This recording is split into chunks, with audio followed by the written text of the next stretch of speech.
সব একসঙ্গে কিন্তু আমি দিয়ে দিলাম। দেখুন মিষ্টিগুলো কিন্তু খুব সুন্দরভাবে কিন্তু সিদ্ধ হয়ে গেছে। এবার আমি দুধের মধ্যে দিয়ে দেবো। তো দেখুন একদম কিন্তু আমার আমের ক্ষীর রসমালাই একদম। সুধা ভিলেজ ব্লগে আপনাদের সবাইকে স্বাগত। আবার একটা নতুন ব্লগ নিয়ে চলে এলাম। আপনারা আমার সাথে থাকুন আর শুরু থেকে শেষ পর্যন্ত ব্লগটা দেখতে থাকুন। আশা করি আজকের ব্লগটা ভীষণ ভালো লাগবে। তো আজকে দেখুন প্রচণ্ড কিন্তু আমাদের এখানে বৃষ্টি হচ্ছে, আর এত বৃষ্টি হচ্ছে মানে কি বলবো। তো আপনাদের ওদিকে বৃষ্টি হচ্ছে কিনা সেটা অবশ্যই জানাবেন। আর আমাদের তো পুরো এই যে রাস্তাটা কিন্তু একদম কাদা, এক হাঁটু করে, তো খুবই অসুবিধা।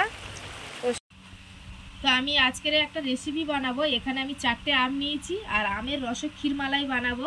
তো তার জন্য আমি 2টো আম নেব, আর আমটা আমি ভালো করে ছাড়িয়ে মিক্সার গ্রাইন্ডারে আমি এই আমের পাল্পটা গ্রেট করে নেব। তো আমগুলো কিন্তু আমি ভালো করে এইভাবে ছাড়িয়ে নিয়েছি খোসাগুলো। এবার একটা ছুরি নিয়েছি, ছুরি দিয়ে এবার টুকরো করে কেটে আর এখানে মিক্সার গ্রাইন্ডারে দিয়ে দেবো, পেস্ট করে নেবো।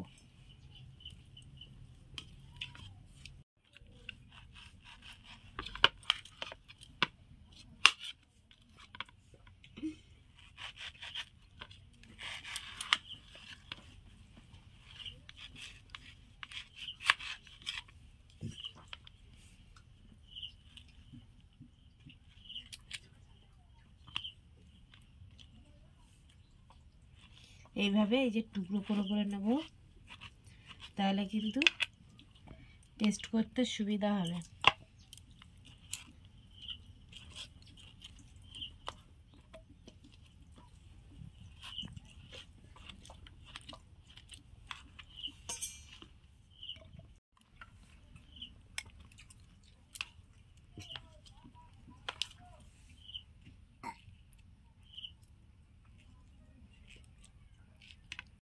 তো আমের রস ক্ষীরমালাই বানানোর জন্য আমি নিয়েছি এখানে 500 লিকুইড দুধ, আর আমের পাল্পটা আমি পেস্ট করে নিয়েছি। আর এখানে নিয়েছি হাফ বাটি সুজি, হাফ বাটি ময়দা, আর একটা ছোট প্যাকেটের দুধ নিয়েছি, এই যে গুঁড়ো দুধ। আর এখানে নিয়েছি এলাচ, আর চিনি নিয়েছি হাফ বাটি না, ওই পৌনে 1 বাটি নিয়েছি। তো এইগুলো দিয়ে কিন্তু আমি বানাবো। তো এবার আমি শুরু করব। তো আমের পাল্পটা আমি দিয়ে দেবো। কড়াটা কিন্তু গরম হয়ে গেছে।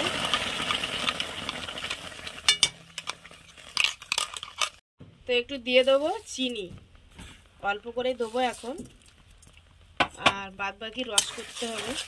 একটু একটু নাড়িয়ে নেবো যাতে চিনিটা গুলে যায়।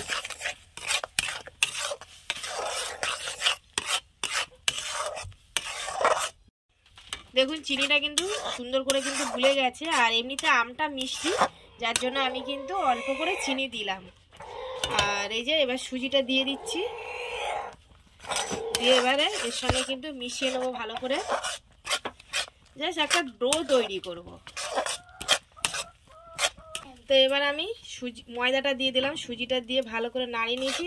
এবারে ময়দাটা দিয়ে দেবো, দিয়ে ভালো করে এবার একসঙ্গে মিশিয়ে একদম একটা ডো তৈরি করে নেব।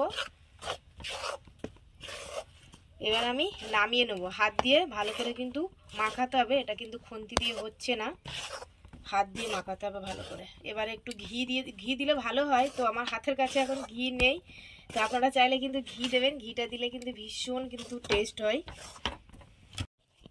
দেখুন আমি একটা ডো তৈরি করে নিয়েছি, এই যে হাতে মেখে মেখে খুব সুন্দরভাবে। তো এবার আমি গোল গোল করে লেচি কেটে নেবো। এই যে দেখুন খুব সুন্দরভাবে কিন্তু মেখে নিয়েছি। তো আমি ডোটা কিন্তু একটু রেস্টে রেখেছি, আর এদিকে আমি চিনির শিরা বানানোর জন্য একটু হাঁড়িতে ছোট বাটির 1 বাটি জল দিয়েছি। আর এই যে চিনিটা দেবো, বেশি দেবো না, হাফ দেবো, হাফ, ব্যাস। তো ডোটা কিন্তু আমি জাস্ট 2 মিনিট রেখেছিলাম। এবারে কিন্তু আমি আমার শেপে কাটবো। গোল লম্বা 2 রকম শেপ নেব, তো আপনারা আপনাদের মতো শেপটা নেবেন। তো এখন আমি গোল মতো করে কেটে নেব। তো এইভাবে কিন্তু আমি গোল করে নিচ্ছি।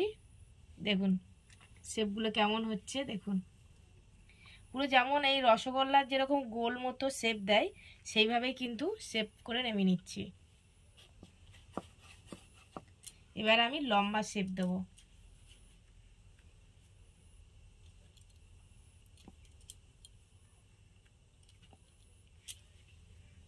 তো এরকম এটা কিন্তু আমি এই যে লম্বা শেপ, জাস্ট এরকম কিন্তু শেপটা হবে, বেশি কিন্তু বড় হবে না।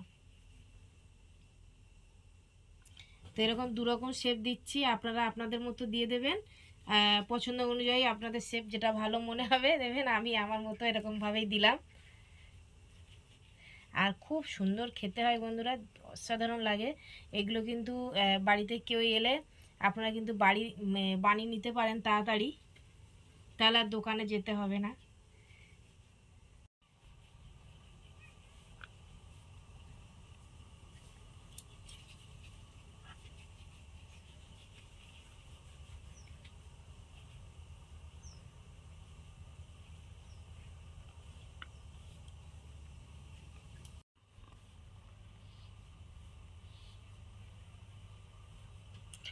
তো কোন শেপটা ভালো হচ্ছে আপনারা কিন্তু কমেন্টে জানাবেন, লম্বাটা না গোলটা। আর আমি এমনি খুব ভালো কিন্তু শেপ করতে পারি না, তো আপনারা একটু মানিয়ে নেবেন। তো আমার কিন্তু সবগুলো কিন্তু রেডি করে নিয়েছি। আর এবারে জলটা কিন্তু ফুটছে, তো জলের মধ্যে এবার আমি দিয়ে দেবো। তো রসটা কিন্তু ভালোভাবে ফুটে গেছে, এবারে আমি কিন্তু একটা একটা করে দিয়ে দেবো রসমালাইগুলো।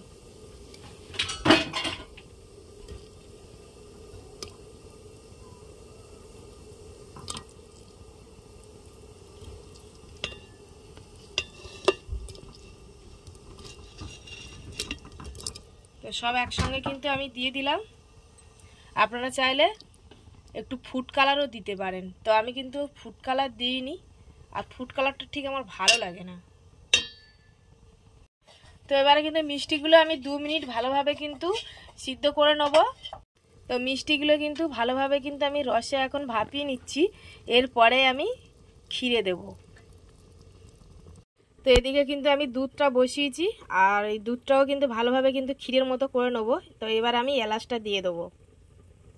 তো এলাচটা দিয়ে কিন্তু ভালোভাবে কিন্তু দুধটা আমার ফোটাতে হবে, একদম ক্ষীরের মতো হয়ে যাবে। দেখুন মিষ্টিগুলো কিন্তু খুব সুন্দরভাবে কিন্তু সিদ্ধ হয়ে গেছে, এবার আমি দুধের মধ্যে দিয়ে দেবো। তো এই যে আমি কিন্তু দুধের মধ্যে দিয়ে দিচ্ছি, আর দুধটা তো আমি বসিয়ে দিয়েছিলাম, আর একদম দুধটা পুরো ঘন হয়ে যাবে।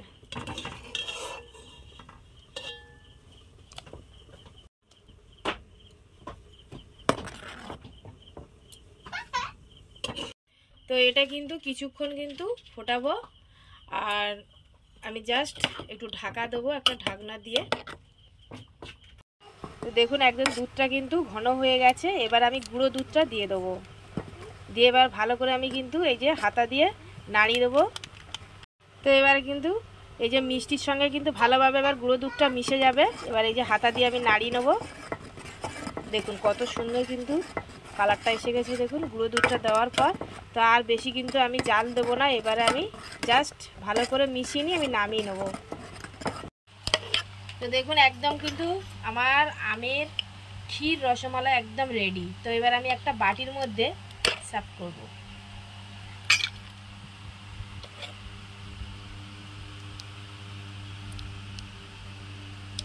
কারা কারা মিষ্টি খেতে পছন্দ করেন অবশ্যই কমেন্টে জানাবেন, আর সবাই চলে আসুন, আমার তো ভীষণ মিষ্টি পছন্দ। দেখুন মিষ্টিগুলো আমার কিন্তু পুরো রেডি, আর এই যে নামিয়ে নিয়েছি পুরো বাটির মধ্যে একটা কিন্তু আমি সাজিয়ে নিয়েছি। তো কেমন লাগলো মিষ্টিটা অবশ্যই কমেন্টে আমাকে জানাবেন।